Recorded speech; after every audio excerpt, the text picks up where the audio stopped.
The fluorescent lights hummed softly in the empty hallways of Vertex Technologies as Marie Johnson pushed her cleaning cart past rows of silent cubicles. It was 11:30 p.m., and the 47th floor home to the executive suites awaited her attention. Her shoulders ached from hours of scrubbing, but she kept moving. She had to finish before midnight. Sophia would be waiting up to review for her apiemistry test. Approaching the CEO's office, Marie's grip tightened on her cart handle. Richard Thompson's space was always the worst, not because of normal use, but because of deliberate disrespect. She pushed open the heavy glass door and sighed. Just as expected, coffee deliberately spilled across the white marble desk, crumpled papers scattered across the floor instead of in the waste paper basket, and greasy takeout containers balanced precariously on expensive reports. "Really?" Again she muttered, pulling on her latex gloves. As she bent to gather the papers, one caught her eye, a partial printout of her employee file. Her own words stared back at her education: bachelor's in business administration, Georgetown University, incomplete. Below it, someone had scrawled in red ink, "Couldn't hack it. Stick to what you're good at, toilets." Marie's hands trembled as she crumpled the paper, but she forced herself to breathe deeply. They didn't know about her mother's stroke during her final semester, about draining her savings for medical bills, about choosing family over finishing her degree. They didn't know about the late nights studying business journals while Sophia slept, keeping her dreams alive even as she cleaned other people's messes. The sound of laughter echoed from the conference room next door. Marie froze, recognizing the voices of Thompson and his executive team, still here for their monthly strategy session, which usually meant expensive whiskey and crude jokes. "Hey Thompson, your cleaning lady actually showed up today," a male voice carried through the wall. "Saw her earlier. You know, for someone who's supposed to clean, she sure dresses above her station." "Right," Thompson's distinctive baritone replied. "Did you see that knockoff designer bag she carries? Honey, that ain't fooling anyone. Know your place." More laughter. Marie's cheeks burned as she recalled the bag, a genuine Coach purse she'd saved 6 months to buy for herself on her 40th birthday. She straightened her back, adjusted her neat blazer, thrifted, but impeccably maintained, and continued her work. Let them laugh.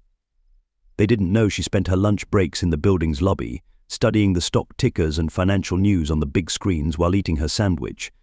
They didn't know she could read a balance sheet better than half their finance team. As she wiped down Thompson's desk, a document slipped from under the coffee spill. Marie's eyes widened as she read the partially obscured numbers. After 15 years in corporate settings, she knew creative accounting when she saw it.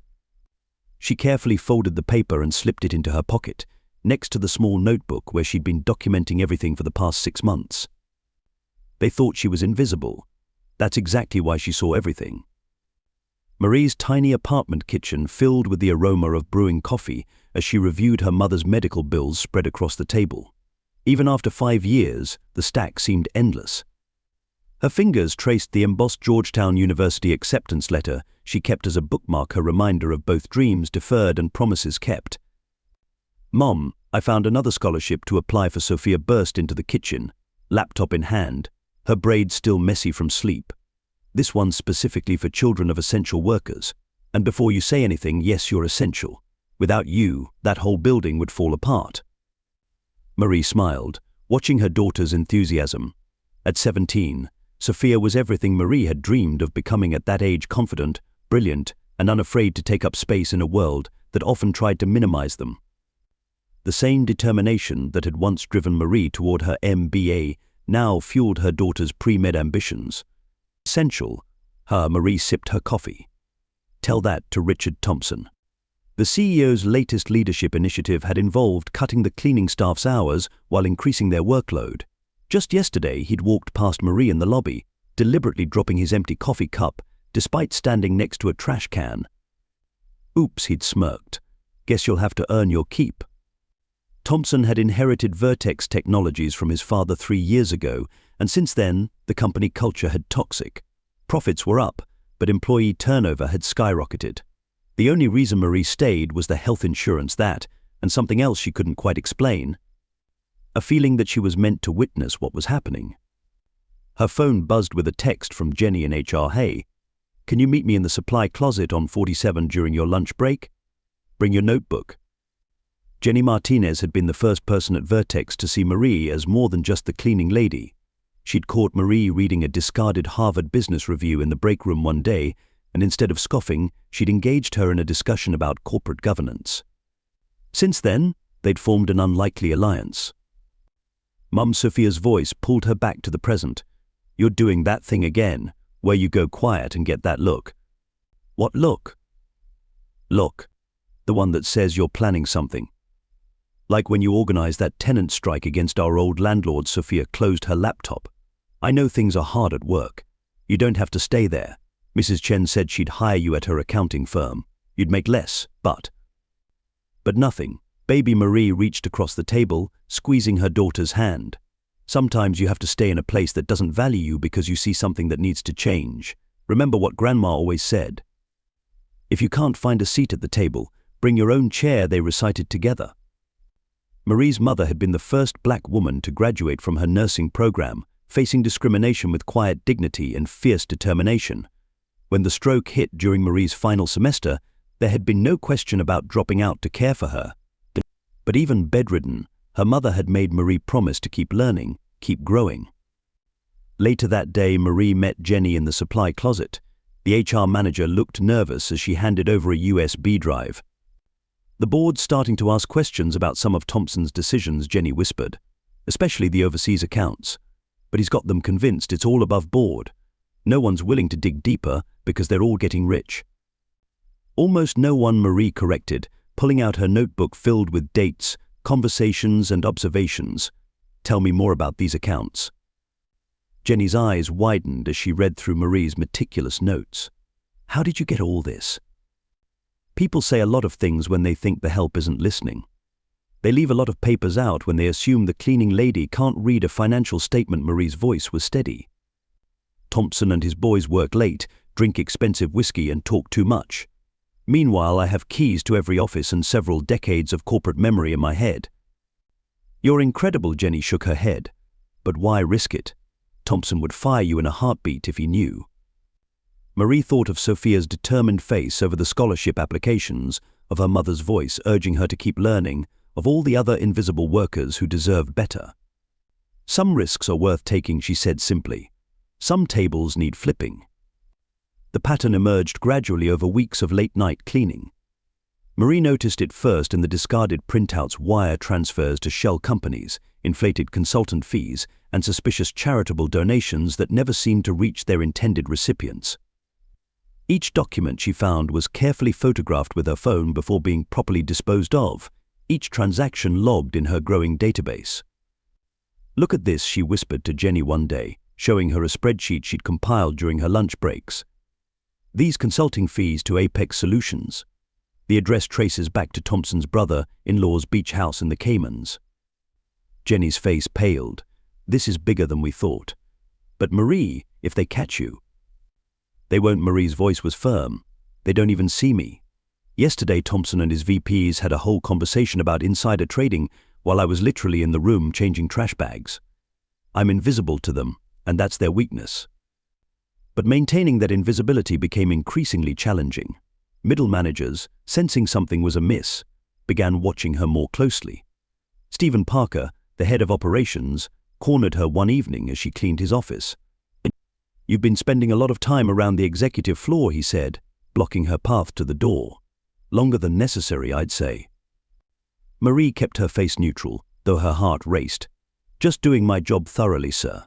Mr. Thompson is very particular about his office." "Is that why you're always looking at papers on his desk? Cleaning ladies don't need to read what they're cleaning." "With all due respect, sir, I need to ensure I'm not disposing of anything important." She met his gaze steadily. "Last month, Mr. Peterson from accounting accused me of throwing away crucial documents. I'm just being careful." Parker stepped closer, his cologne overwhelming in the small space. "Let me be clear.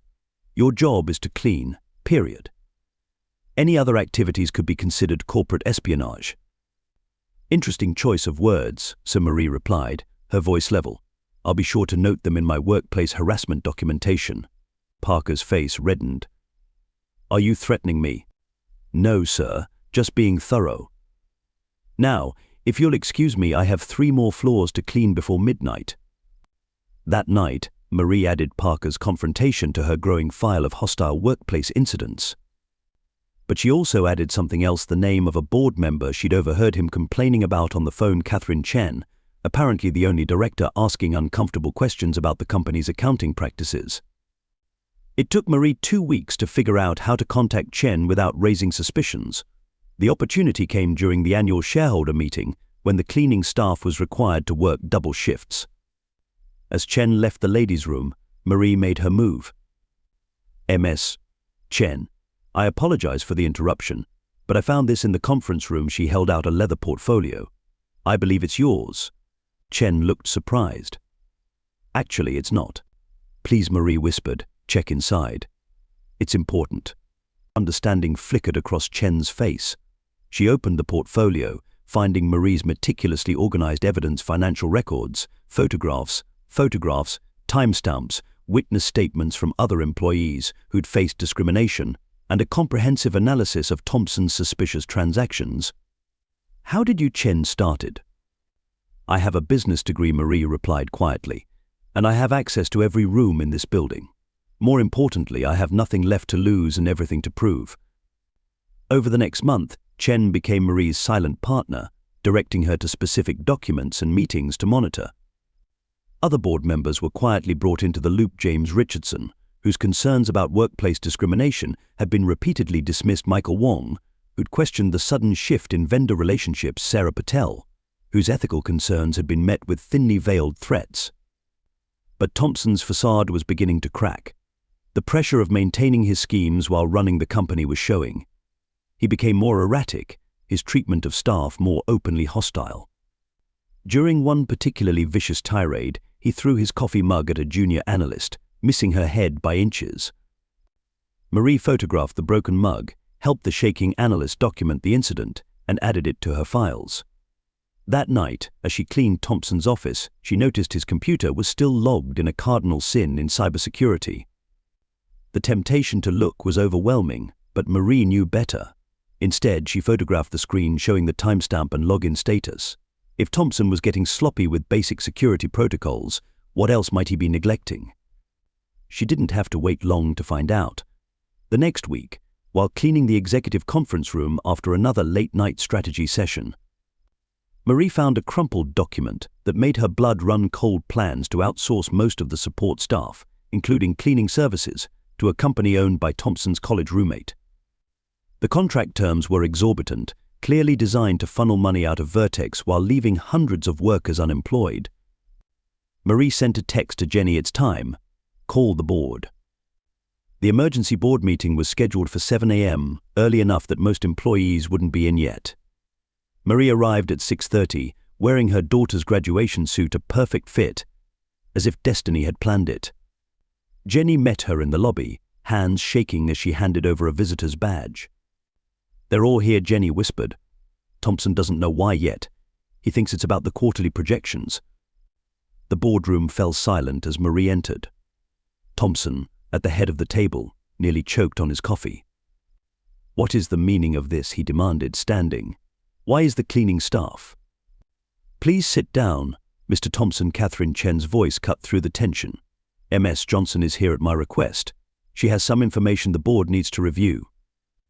Marie connected her laptop to the projector, her movements deliberate and practiced. The first slide appeared: a comprehensive flowchart of Thompson's financial schemes, color-coded and annotated with supporting evidence, over the past 8 months. Marie began, her voice steady. "I have documented systematic financial misconduct, workplace harassment, and corporate fraud within Vertex Technologies. The evidence suggests approximately $147 million has been misdirected through various shell companies and fraudulent consulting contracts." Thompson's face reddened. "This is ridiculous. She's a cleaning lady, for God's sake."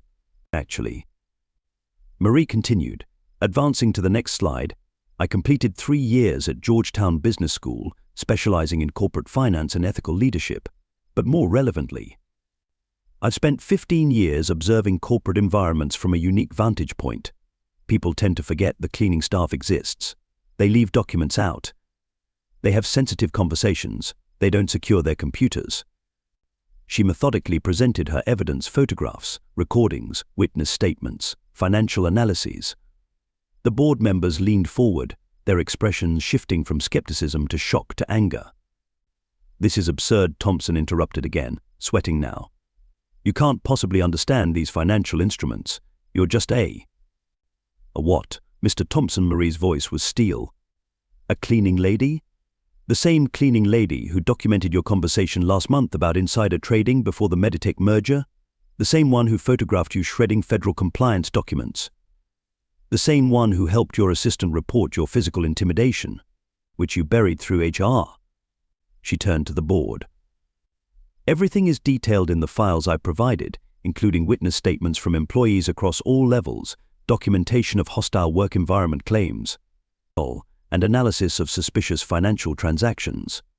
I've also included evidence of Mr. Thompson's plans to outsource support staff to his friend's company at inflated rates, effectively embezzling millions while terminating hundreds of workers." Thompson stood again, his chair crashing backward. "You'll never work in this city again. I'll make sure." "Sit down," Richard James Richardson commanded. "Ms. Johnson, please continue." Marie played her final card: surveillance footage from Thompson's own office security camera, showing him coaching his executives on how to hide fraudulent transactions. The timestamp was from just 2 days ago. "You spied on me," Thompson sputtered. "That's illegal." "No," Sir Marie replied calmly. "I simply reviewed security footage I was authorized to access as part of the cleaning staff's safety protocols.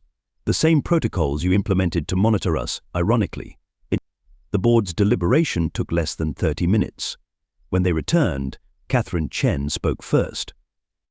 "Mr. Thompson, you are hereby terminated from your position as CEO of Vertex Technologies, effective immediately. Security will escort you from the building." She turned to Marie. "Ms. Johnson, the board would like to discuss a different position with you, one more suited to your skills and ethics." As Thompson was led out, still shouting threats, Marie finally allowed herself a small smile. She thought of her mother, of Sophia, of every person who'd been told to stay in their place. Sometimes your place was exactly where they least expected you to be. Within hours of Thompson's departure, Vertex Technologies' culture began to shift. Security guards received instructions to learn everyone's names, from executives to maintenance staff. The board appointed Marie to a newly created position: Chief Ethics Officer and Board Advisor, with a mandate to reshape company culture. Her first act was to convert all cleaning and maintenance contracts to full-time positions with benefits. Her second was to establish an anonymous reporting system that went directly to an independent ethics committee. Her third was to create a scholarship program for employees pursuing further education. "Mom, you're trending on LinkedIn." Sophia burst into Marie's new office 3 weeks later, her phone displaying dozens of shared posts about the cleaning lady CEO whistleblower. The story had caught fire, inspiring similar revelations at other companies. "How does it feel having an office bigger than our first apartment?" Sophia spun in the leather chair, then stopped abruptly as she noticed the familiar cleaning cart parked in the corner. "Mom, you don't have to keep that anymore." Marie touched the cart gently. "Yes, I do. This cart helped put you through school, kept your grandmother in good care, and taught me more about corporate America than any MBA program could. Besides," she smiled, "it reminds everyone where I came from and where I'm going." The cart became a symbol of the new Vertex.